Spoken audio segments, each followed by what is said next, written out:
Yes, as I said, I'm actually calling from Temecula. Our family actually just moved here. I'm actually in a temporary Airbnb right now. We just moved here from the New York area to the West Coast to be closer to family, and this move has taken a lot out of us, and shows just how unpredictable and how many changes are happening in 2020. Anyways, I'm happy to be happy to be here. As John mentioned, I am CTO of BuzzFeed, and many of you have experienced BuzzFeed perhaps through one of the three brands, the BuzzFeed brand, the BuzzFeed News, or Tasty, our food, our food vertical. And we're very fortunate to have uh, millions of users interacting with our brands every single day, whether it's on social platforms, on our website, or in our apps.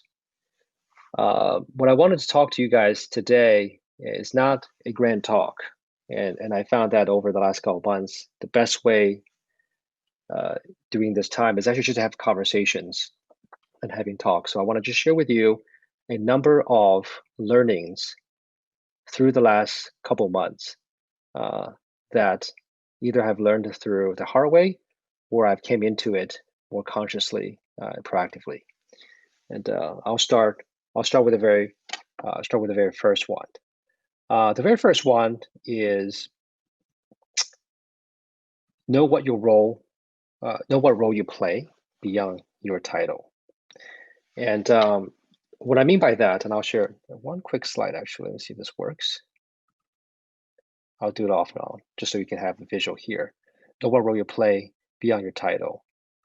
And what I mean by that is that the same title in every single company may mean different things completely, especially as CTO coming to different BuzzFeed was very different than the previous CTO roles I've taken before. But I've learned over time that the clearer that you can, we embracing a new role, whether within the same company or you would with a different company, the more clear that you articulate for yourself, because a lot of times the company doesn't articulate for you, the stronger and the more grounded your uh, the, the way you enter and start the role would be. And for me, BuzzFeed is a 13-year-old company, and it doesn't feel it still feels very young in a lot of ways because of the content we produce, because of the audience we attract, and also the way we act. But it's a 13-year-old company. In the 13-year-old span, BuzzFeed had two CTOs before me. I was the third CTO. And the reason I think about this particularly, which CTO am I, is because every CTO and every that comes into a company's uh, maturity journey has a different responsibility. The very first CTO helped BuzzFeed got off the ground in a major way. And second CTO really shaped the architecture and the engineering process to be much more mature so that we can scale up, both on the engineering perspective, but also how quickly we can build products. And as a third CTO, my job was different from the former two. In this case, I am responsible for all product engineering, design, data.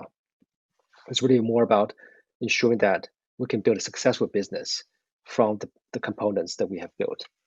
And I think that kind of business centric, uh, product centric perspective is what grounds me here at BuzzFeed, even before the crisis started.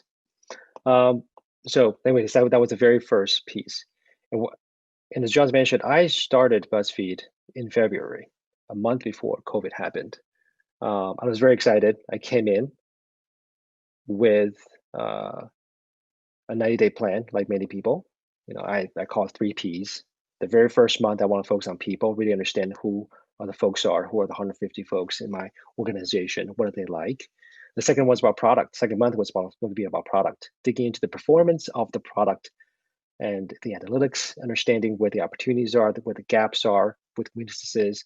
And the third month was really about kind of taking everything I've learned about people, everything about learning product, and come up with a proposal, like some of the plan going forward.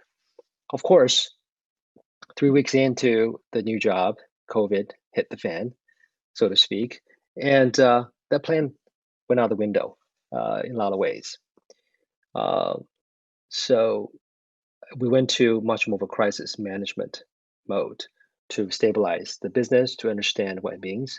Fortunately for us, BuzzFeed is a very data-informed company. Our culture and our decisions often asks first, what kind of numbers can help us make decisions? So at the very beginning in February, we started to track the number of COVID cases in every major city that BuzzFeed has a presence in.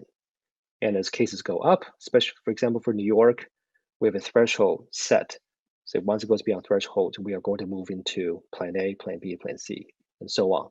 And we were one of the first companies that announced working from home, earliest ones in New York City, as an example. Of course, for me, um, working from home on a new job means something very completely different and creates a lot more challenges. And that brings me to the second learning that I want to share with you. As I were looking at the crisis that we're facing, the health crisis, economic crisis, as we are trying to stabilize the company, um, I find myself having to really articulate what the crisis means for us as BuzzFeed, but also BuzzFeed Tech, particularly my department, and beyond what it means, more particularly, what kind of opportunities are represented in the crisis. And I'll just show you a quick visual, just in terms, I guess, may necessary, uh, in terms of, you know, what I'm saying here is in every crisis, articulate the opportunity in it, in the chaos. I'll show a visual here, and I find this is very important because, first of all, it provides a unifying force amongst the chaos for folks. And for BuzzFeed Tech, we particularly articulated how this COVID crisis means for us from a monetization perspective, for how we can focus on user growth perspective. We also talked about operational perspective, how we can leverage this opportunity to be leader operationally, how can we can tighten up the collaboration across the company, the feedback loops, and also how we can use the opportunity to get more transparency across within BuzzFeed Tech itself, which is made out of 12 or 13 product groups. So one of the things we really start doing is what we internally call the unified roadmap, unifying every single team's roadmap into a more standardized format, approach, and language to discuss and share amongst teams what we are working on. In this way, we can look at uh, what's in conflict, what are maybe the dependencies, and also see trends faster. And that really helped us to articulate what kind of impact that BuzzFeed Tech is making in the middle of this crisis. Um, and and that took a couple of weeks, right, to go through the exercise, articulating the opportunities, uh, unifying our roadmaps, and figuring out which paths we are going to take. In the meantime, on the company level, we've also created a number of work streams. And I think this is where I actually really appreciate the way that the BuzzFeed really takes full force, take commitment into figuring out what kind of levers we need to take. We created work streams on um, international, right? Looking at international offices. We created work stream on health and safety to focus on the needs of the employees. We created work stream on revenue to understand what's the impact on the revenue. We work stream on cost structure. How can we look at the cost structure to slim it down and restructure in a way that's most efficient? And uh, those are great lessons for me. Also, looking at the way that BuzzFeed has organized itself into those work streams to tackle these different areas head on in parallel. In the middle of this, as we started going to working from home, it's a pretty big change for a lot of folks. And one of the first things we started asking ourselves as leaders in the company is, what do people need now that we're all working from home? And it's and that leads me to the third kind of question, the third learning here that I would like to share with you, which is ask what your people need and don't assume you know. And this is an important one here, I believe, because when you have a large organization that you're managing across different disciplines, also different geographically, and also different demographics. Uh, we didn't know what exactly people's situations are. So we, in a very BuzzFeed fashion, we ran a survey within BuzzFeed Tech. We asked questions like, hey, what are your top concerns on a personal level? What are your top concerns on work level? How has the situation changed now that you're working from home? Uh, how's it changed your day to day? And what is the number one thing that BuzzFeed can do to support you? Are you a parent? Are you responsible for taking care of any other individual in your household? And also, where are you located? So we can look at information geographically. And that kind of survey, we did one on the tech department level. We also did another one much higher at the company level. Really helped us understand the whole range of needs and some really fascinating findings. One, for example, I found out that there are certain individuals living with their parents. One particular designer was living with her mother in the studio, with her mom going to work every day, and she's having a lot of anxiety about how to deal with that situation and feeling anxious, worried about her mom getting sick. Or a bigger finding, which is there's a large percentage of our tech course, actually our parents. Um, and parents have very particular need than non-parents. And that really was a good learning for us to understand how we can support parents in that way. Uh, and I'm a parent myself. Actually, I have three little kids. And when I first started working from home for BuzzFeed, I wasn't a veteran to working from home. I have led a large remote team before BuzzFeed for about 3 years. I had a home office set up, and I understand some of the cadence and rhythm. But working from home during COVID times, it's quite different. The kids are home uh, a lot more than usual. You don't actually go out to see folks as you normally would. You don't have the cadence of working from home and going to the office, a certain percentage. And I find that I had to structure my days much more stringently. I had to structure my children's days much more specifically. I also have to carve out time for a walk in the morning to stay healthy and so on and so forth. And one of my learnings through this process, and I also talked to a lot of parents, within BuzzFeed and also within BuzzFeed Tech itself. Some people are saying that maybe they feel like that, hey, being a parent during this time uh, is a weakness. It's something that is hurts your performance at work. On the contrary, I personally believe that being a parent is actually your superpower, and that we should really embrace that, especially during COVID times. And there's two particular reasons. One is empathy, and the other one is resilience. And I'll speak to both real quickly. And these are my three kids. They're 7, 5, and 3 year olds, two girls and a boy. We took this photo right before. Actually, my wife took this photo right before we came to California.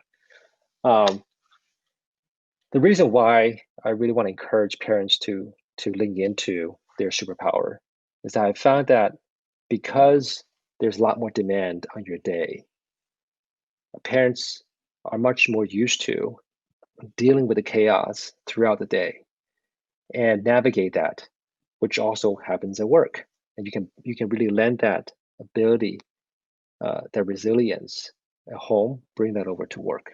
Uh, and also in the meantime, I think that sense of empathy is much higher some for parents because we to take care of our children, we have to really understand what they're feeling. We ask a lot of questions. We try to treat them as individuals. We are very in tune with the interactions and dynamics with individual children. So I think that's a very portable skill that you can bring from parenting to work. By the way, this live streaming format is really interesting because I'm not getting a lot of feedback, but I'm hoping everyone can hear me okay, and and uh, hopefully this is how it's been helpful so far. Loud and clear. Loud and clear. Thank you. John, if you can show your face, it would help me actually, so I feel like I'm talking to a human being. That would be Yep, great. I'm going to do that. Awesome. So number 5, we talked. So a couple of things we've talked about, right? We talked about before we come to a role, really understand not just your title, but what your role really means and embracing that. The second thing we talked about uh, is when you are faced a crisis, make sure to take the time to articulate the opportunities in the chaos so that your team feels grounded, to unifies them.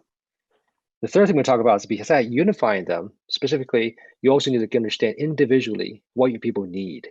Don't assume that you know, so that you can actually tailor your policies, your decisions in a way that accounts for the various needs in your team. And the fourth one is actually leaning in as a parent, especially during the COVID crisis. And I really applaud every parent out there. I just know how hard it is. We're actually homeschooling ourselves. So that's extra. We can have a different talk on homeschooling, but really embracing that versus seeing it as a weakness. And the fifth one I want to talk about is slightly different, but also along the similar line. Especially The fifth one I want to talk about is to take the time to find your voice and your message. This one I want to pause just for a moment. This one particularly came to me during the social crisis when Black Lives Matter movement was happening with the murder of George Floyd, triggered by George Floyd. And the social unrest and the crisis was happening in the world, Buzzfeed was feeling it as well. And the company itself was asking, many employees in the company are asking a lot of different questions. What is BuzzFeed doing about it? What does leadership think? What is our perspective on a number of topics? And I particularly needed to take probably a good week, actually, to really absorb, to read the facts, read the reportings, and also reflect my own identity as well. And actually, I've here, in case I have, the reason I had to reflect on that is because I didn't grow up in America. I came here as an immigrant when I was 13. I grew up in Taiwan, in the countryside, Taiwan. And I came here with my brother, my older brother, and my mom, and went through a fairly challenging times in high school, adjusting to college, but also found different ways to assimilate into the American society. And for example, I have found that if I use my legal name, Hugh Chang, Y-U-C-H-U-N, to lead on my resume, they don't get reviewed as frequently. So over time, what I've done is changed Hugh Chang Wang, which is my legal name, to Hugh Chang Peter Wang, Hugh Chang Wang Peter to Peter Wang. And I realized that there's definitely some inherent bias when people review resumes. And that was just one example of how I've adapted to the system throughout the career. And when social crisis was happening, I had to really reflect on something, my own experiences, how I adapted, how much role I've taken, and so on and so forth. What is, oh, thank you.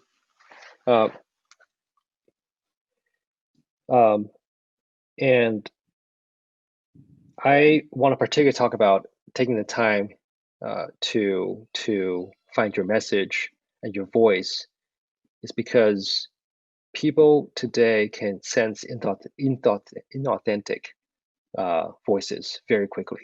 And as leaders, if you want to build trust in your organization, you must speak from your own heart and integrate part of your experience. Very similar to how actors probably would say that as well, is that you have to put yourself into the role and not just play the role itself. And that has been a little bit of a rumbling for me, but also I feel like came out. I was able to speak from my heart in terms of my own perspective and how I feel about the subject matter more broadly. So, anyways, I want to share that. Hopefully, you find that helpful. And number 6, I think about 10 minutes left. We have how many minutes we have left? 10 minutes, 20 minutes?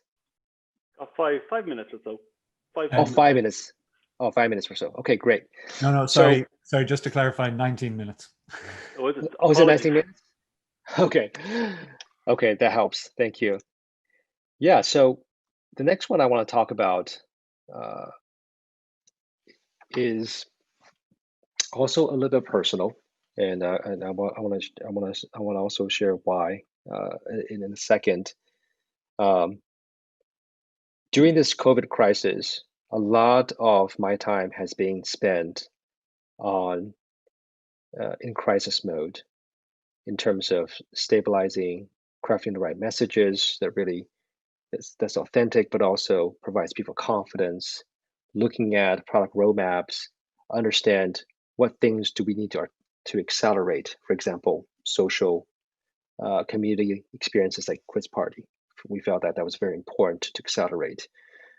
Maybe creating new ideas that we can bring to the revenue team so they can bring to the market to ensure that we stay ahead of any revenue declines that we're experiencing. Or talking to individuals on the team to make sure that their home setup is okay, that their home situation I can understand and provide anything we can do.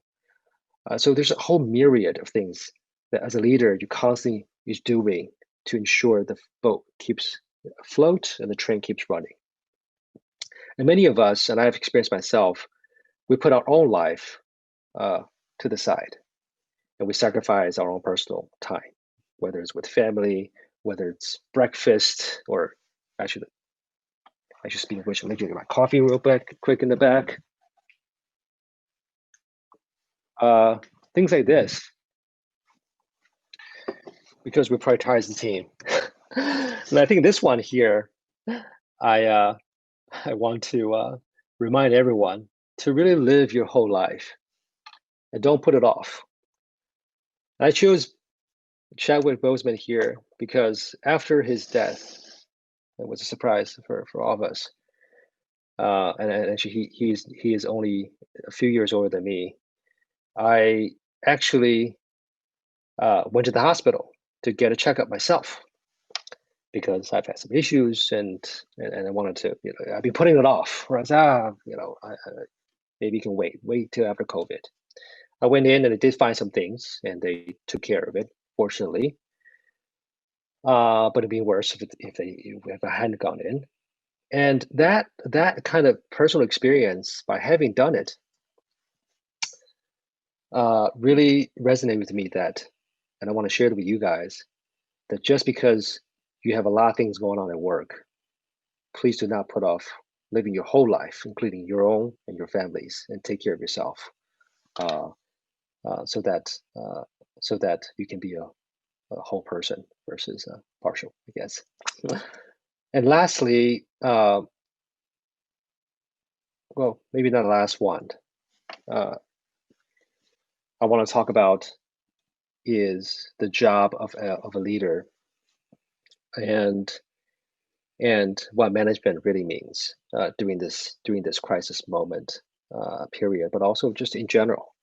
One of the things that I think we're still going through the period right now, but I'm still have to remind myself almost every single day is that while we can focus so much on the challenges of during this period of time, whether it is the revenue piece, whether it's how fast we're executing, whether are we prioritizing correctly, whether it's are we aiming for the right metric, do we have the right visibility into certain things, and so on and so forth, or what if someone leaves?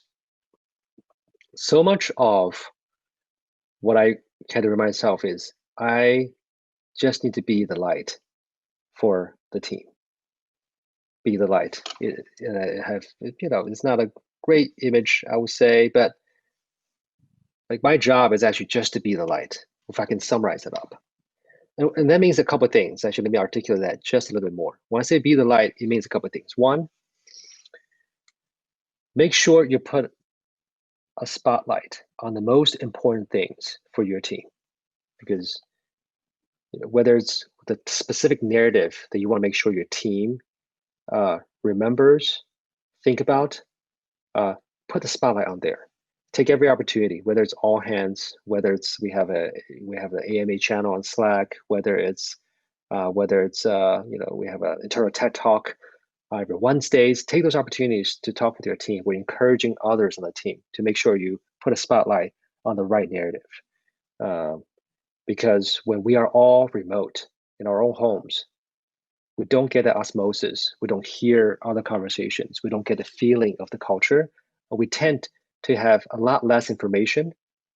And we as humans will piece together narrative based on the information that we have. And a lot of times it's incomplete. A lot of times it is actually not the right thing to focus on. So the first thing being a light is putting a spotlight on the story. The second thing, which I am still learning through, is levity. Bring levity to the workplace. It's very easy to be serious about the roadmap. It's very easy to be serious about the target date. It's very easy to be serious about the metric. It's very easy to talk about the operational aspect of things.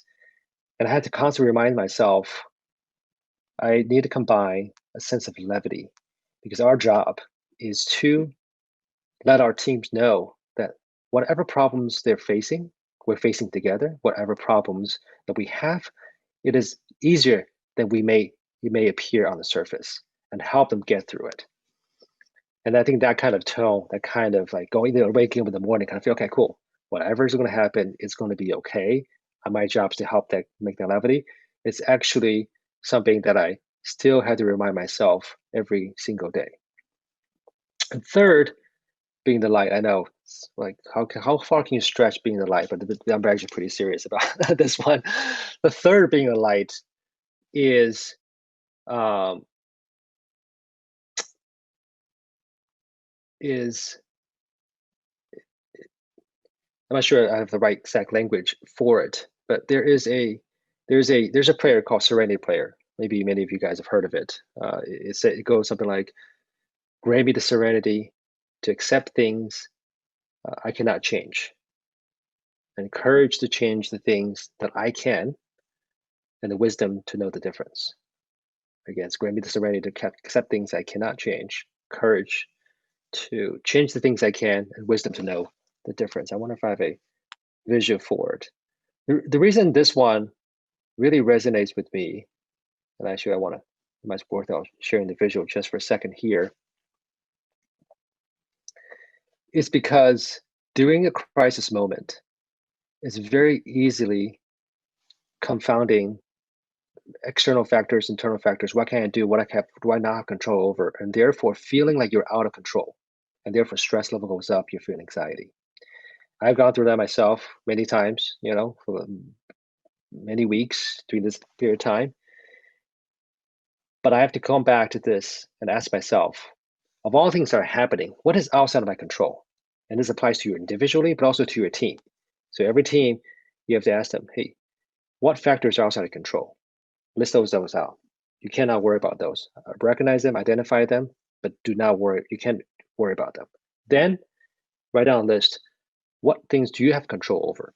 What's on your roadmap that you can actually have control over? Maybe you don't have control over the type of content specifically that you reproduce, but do you have control over how that content is being distributed? Just an example. And we have no control over if people will leave the company. It's their decision. But what we do have control over is crafting an environment, having conversations with folks to ensure that we let them know that we value them and stay in the connection during this time when everyone's remote. So there's a lot of things we actually can't do. So just having that, just putting the light on differentiating what you can have control over, what you don't have control over, that's also a very important part of what it means to be in the light. And lastly, in being light, I will zoom out a bit on a company level for a moment. BuzzFeed is in the digital, in the media industry, one of the leading ones. And I do feel the responsibility that what we do at BuzzFeed, how we perform at BuzzFeed business-wise as well, sends a message, sends a signal to the rest of the industry. And I actually feel that how what we perform is not just about our own paychecks, our own business itself, is that especially during this time, we need to let the rest of the world know that there's still hope. And that is actually a very motivating thing that elevates what we do beyond the day-to-day.